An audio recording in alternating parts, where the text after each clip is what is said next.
अस्सलाम वालेकुम dear students. I hope कि लास्ट लेक्चर आप लोगों को बहुत अच्छे से समझ आ गया होगा। हम लोगों ने स्टार्ट किया हुआ था कार्डियोवैस्कुलर सिस्टम, ठीक है। और इसके अंदर पहले हम लोगों ने हार्ट फेलियर को पढ़ा था और फिर बाद में उसके ऊपर एक्ट होने वाली हम लोगों ने ड्रग्स के बारे में पढ़ा। उसके बाद हम लोगों ने स्टार्ट किया था एंटी अरिथमिक ड्रग्स को। एंटी अरिथमिक ड्रग्स को पढ़ते वक्त हम लोगों ने एक्शन पोटेंशियल के बारे में भी पढ़ा और एक्शन पोटेंशियल के साथ साथ हम लोगों ने डीपोलराइजेशन और रीपोलराइजेशन के बारे में भी पढ़ लिया था, राइट। और इसके बाद हम लोगों ने स्टार्ट किया कि हमारी एंटी रिदमिक ड्रग्स की क्लासिफिकेशन क्या होती है, ठीक है। और क्लासिफिकेशन में हम लोगों ने क्लास 1, क्लास 2 और क्लास 3 को हम लोग पढ़ चुके थे। आज हम लोग स्टार्ट करेंगे क्लास 4 यानी कि कैल्शियम चैनल ब्लॉकर्स को। और कैल्शियम चैनल ब्लॉकर्स में आज हम लोग स्टडी करेंगे व्हाट इज दी वरापामिल, राइट। अगर हम लोगों को ये पता हो कि एक्शन पोटेंशियल क्या होता है, ठीक है, डीपोलराइजेशन, रीपोलराइजेशन, प्लेट्यू फेज क्या है, ठीक है, तो हम लोगों को कैल्शियम चैनल ब्लॉकर पढ़ना या उसको समझना बिल्कुल भी मुश्किल नहीं लगेगा। तो अगर तो आप लोग चाहते हैं पिछले लेक्चर्स को सुनना, तो हमें उनका डिस्क्रिप्शन बॉक्स में उन सब लेक्चर्स का लिंक इसके अंदर डाल दूंगी, आप लोग वहां से देख सकते हो। आज हम लोग स्टार्ट करेंगे verapamil. Let's start our lecture, right. तो विरापामिल को स्टार्ट करने से पहले आप लोगों को याद होना चाहिए कि हमारा एक्शन पोटेंशियल में हमारी जो ड्रग है वो कहाँ पर काम कर रही है। हम लोगों ने देखा था कि एक्शन पोटेंशियल में हमारे पास 5 फेजेस होते हैं फ्रॉम 0 टू 4, ठीक है। जीरो फेज में हमारा सोडियम आयंस जो है वो एंटर होना स्टार्ट करता है, सेल के अंदर आता है, यानी कि मायोकार्डियल हार्ट के सेल के अंदर आता है और पॉजिटिविटी इंक्रीज होना स्टार्ट हो जाती है। और उसके बाद हम लोगों ने देखा कि फिर यकदम क्या होगा कि सोडियम चैनल जो है वो बंद हो जाता है और पोटाशियम आयंस सेल के अंदर से बाहर जाना स्टार्ट कर देते हैं, which is known as repolarization. और फिर बाद में इस पॉजिटिविटी को सस्टेन करने के लिए यानी कि मेंटेन रखने के लिए हमारा कैल्शियम आयन जो है वो इन्फ्लक्स होता है, यानी कि अंदर आना स्टार्ट कर देता है, जैसा कि ये चीज़ है, ठीक है। और इस फेज को हम लोग नाम देते हैं प्लेट्यू फेज का। और इस पर जो हमारी ड्रग्स एक्ट करती हैं, दीज आर क्लास 4 ड्रग्स, ठीक है। और फिर एकदम एक टाइम पर क्या होगा कि हमारा पोटाशियम आयंस जो है वो तेजी के साथ आउटफ्लक्स करता है, यानी कि सेल से बाहर जाना शुरू कर देता है और सेल के अंदर पॉजिटिविटी कम हो जाती है, यानी कि पॉजिटिव आयंस कम हो जाएंगे, कैल्शियम या फिर आप कहते हो आयंस, पॉजिटिव आयंस कम हो जाएंगे और पोटाशियम आयंस आपके सेल के अंदर से बाहर चले जाएंगे। तो हमारा ये जो स्लोप है ये नेगेटिविटी की तरफ आना स्टार्ट करता है और उसके बाद एक रेस्टिंग फेज आता है जिसपे आपका हार्ट सेल जो है वो कोई काम नहीं करता, कोई कॉन्ट्रेक्टिलिटी नहीं, कोई भी कार्डियक आउटपुट नहीं, यानी एक रेस्टिंग फेज पे चला जाएगा, ठीक है, थोड़े से वक्फे के लिए। ये वक्फा ऐसा नहीं है कि दिल बंद हो जाएगा, ठीक है, थोड़े से नैनो सेकेंड्स में के लिए ये रेस्टिंग फेज पे जाता है और फिर से आपका डीपोलराइजेशन यानी कि फेज 0 स्टार्ट हो जाएगा, ठीक है। अब हमारी ये जो कैल्शियम चैनल ब्लॉकर है, अब अगर ये ज़रूरत से ज़्यादा कैल्शियम आयंस जो हैं वो हमारे सेल के अंदर आ जाएं, ठीक है, कैल्शियम आयंस जो हैं सेल के अंदर आ जाते हैं, जिसे हम प्लेट्यू फेज कहते हैं, ठीक है। तो उस टाइम पर क्या होता है, कॉन्ट्रेक्टिलिटी बढ़ जाती है, कॉन्ट्रेक्शन बढ़ जाती है, ठीक है। और आप लोग कहते हो कि ना मीन सेल जो है वो बहुत ज़्यादा मीन कॉन्ट्रैक्टिलिटी बढ़ेगी, कॉन्ट्रैक्शन बढ़ जाएगी। तो अगर तो हम लोग उस चीज़ को स्टॉप करना चाहते हैं तो फिर हम लोग कैल्शियम चैनल ब्लॉकर्स देते हैं, ठीक हो गया। अब अगर हम लोग प्लेट्यू फेज, रीपोलराइजेशन या डीपोलराइजेशन, इन फेजेस में क्या होता है, ठीक है, अगर आप इसको डिटेल में पढ़ना चाहते हो तो मैं इसका लिंक जो है वो मैं डिस्क्रिप्शन बॉक्स में डाल दूंगी। यहाँ पर आप लोगों ने जस्ट इतना याद रखना है कि आप लोगों का जब प्लेट्यू फेज आता है, यानी कि इनसाइड द सेल जब कैल्शियम आयंस जब अंदर आने लगते हैं तो कॉन्ट्रैक्शन ऑफ सेल या मसल्स होती है वो इंक्रीज हो जाती है, ठीक हो गया। अब इसको लिखना स्टार्ट करते हैं। सबसे पहले पहले आप लोग बात करते हो विरापामिल के इंट्रोडक्शन की, तो इंट्रोडक्शन में आप लोग ये चीज़ मेंशन कर सकते हो that verapamil is a class 4 यानी कि कैल्शियम चैनल ब्लॉकर है ये, ठीक हो गया। इसके बाद आप लोग कह सकते हो that verapamil act as an anti arrhythmic, anti anginal and anti hypertensive agent. ये तीनों के तीनों काम किस तरह से करती है कैल्शियम चैनल ब्लॉकर, इस चीज़ को मैं भी आगे चल के आपको बताती हूँ। यहाँ पर आप लोग जस्ट ये लिख दो कि ये तीनों काम करती हैं, ठीक हो गया। इसके बाद हम लोग स्टार्ट करते हैं फार्माकोकाइनेटिक्स की।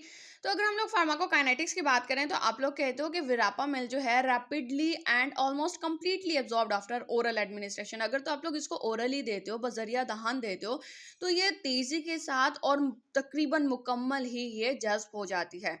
और अगर हम लोग इसको मेटाबॉलिज्म की बात करें तो ये क्या करती है, ये फर्स्ट पास मेटाबॉलिज्म यानी कि लीवर में जाके अच्छे से मेटाबोलाइज हो जाती है, ठीक है, यानी कि मीन बहुत ज़्यादा जो मिकदार है वो मेटाबोलाइज हो जाती है। इस वजह से हम लोग कोशिश करते हैं कि जो लिवर डिसफंक्शन पेशेंट हैं, जिनका जिगर ख़राब है, उनको हम लोग ये ना दें, ठीक है, क्योंकि ये एक्सटेंसिव फर्स्ट पास मेटाबॉलिज्म में चली जाती है, अपनी हालत को तब्दील कर लेती है, ठीक है। फिर हम लोग कहते हैं कि plasma highly bound to by plasma proteins, ठीक है, प्लाज्मा प्रोटीन्स के साथ बहुत तेजी बहुत ज़्यादा ये बाइंड हो जाती है। और हम लोग ये भी जानते हैं कि जो बाउंडेड ड्रग होती है, यानी जो प्रोटीन्स के साथ बाउंड कर जाएगी, वो क्या होती है, हमारे लिए बिल्कुल इनएक्टिव है, हमारे लिए नाकारा है, वो कोई असर नहीं दिखाती, ठीक है, फार्माकोलॉजिकली इनएक्टिव हो जाती है।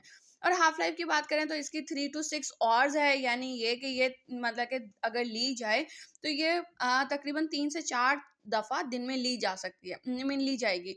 और इस चीज़ से बचने के लिए हमारी मार्केट में एक्सटेंडेड रिलीज फॉर्मुलेशंस भी इसकी अवेलेबल हैं, जिसको आप लोग वंस अ डे लेते हो, ठीक है, कैल्शियम चैनल ब्लॉकर यानी कि वेरापामिल की।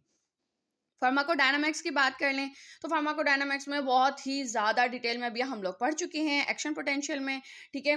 यहाँ पर अब हम लोग क्या देख लेते हैं, हम लोग कहते हैं कि verapamil inhibit slow calcium channel calcium ion channel transport across the myocardial cell membrane. वही बात आ गई कि ये आप लोगों की सेल मेम्ब्रेन आ गई, किसकी, मायोकार्डियल, मायोकार्डियल यानी कि हार्ट की सेल मेम्ब्रेन आ गई, ये इनसाइड आ गया इसका और ये आउटसाइड आ गई, ठीक है। अब ये क्या होगी, हम लोग क्या कह रहे हैं कि जो विरापामिल है ये इनहिबिट कर देता है, इस जगह को इनहिबिट कर देगा कि कैल्शियम आयन अंदर नहीं आए, ठीक है, transport now. It also reduces intercellular calcium concentration, यानी कि ये इसने अंदर के कैल्शियम कंसंट्रेशन को भी इसने क्या किया, डिक्रीज कर दिया, ठीक है। अब आप लोगों को कम कम ही अंदर कैल्शियम आयन कंसंट्रेशन नजर आएगी, यानी कि कम मिकदार होगी और बाहर उसकी ज्यादा होगी।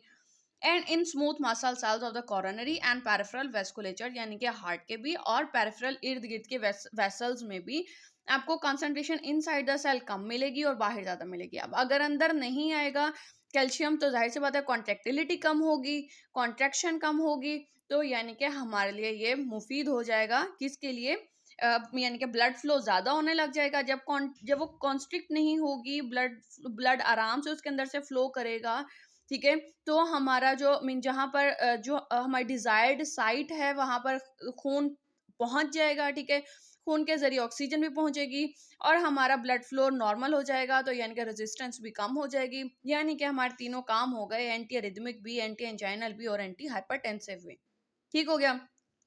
इसी चीज को अगर आप लोग थेरापेटिक एक्शंस में लिखना चाहो तो आप लोग थेरापेटिक एक्शंस में लिख सकते हो that it depress sinoatrial and AV nodal functions. अच्छा, ये क्या करती है, ये डिप्रेस कर देती है sinoatrial and AV nodal functions को। अब साइनोएट्रियल क्या होता है, हम लोग जानते हैं साइनोएट्रियल होता है, सॉरी, एस ए नोड क्या होता है, हम कहते हैं साइनोएट्रियल नोड होता है, और एवी नोडल क्या होता है, एट्रियोवेंट्रिकुलर नोड, राइट। और अगर हम लोग डिटेल में इसको मतलब कि अपनी याद दिहाने के लिए अगर हम लोग इसको लिखना चाहें तो हम लोग कह सकते हैं that AV node as atrioventricular node. और इसका मकसद क्या होता है इस स्ट्रक्चर का, कि ये electrical system of atria and ventricles को कनेक्ट करके रखते हैं, यानी कि एट्रिया और वेंट्रिकल्स को आपस में कनेक्ट करके रखती है और आइंस को अंदर बाहर करती है, उस जगह को आप लोग एवी नोड कहते हो, ठीक है। और हमारे हार्ट को बाकी मेन बॉडी के साथ जो है वो जो कनेक्ट करके रखती है वो हमारा एस ए नोड होता है, ठीक है, यानी कि पहले साइनो एट्रियल नोड आया, ठीक है, यानी कि आप लोग कहते हो कि सपोज अगर आप लोगों का लाइक दिस वन, ये आप लोगों का एट्रिया हो गया,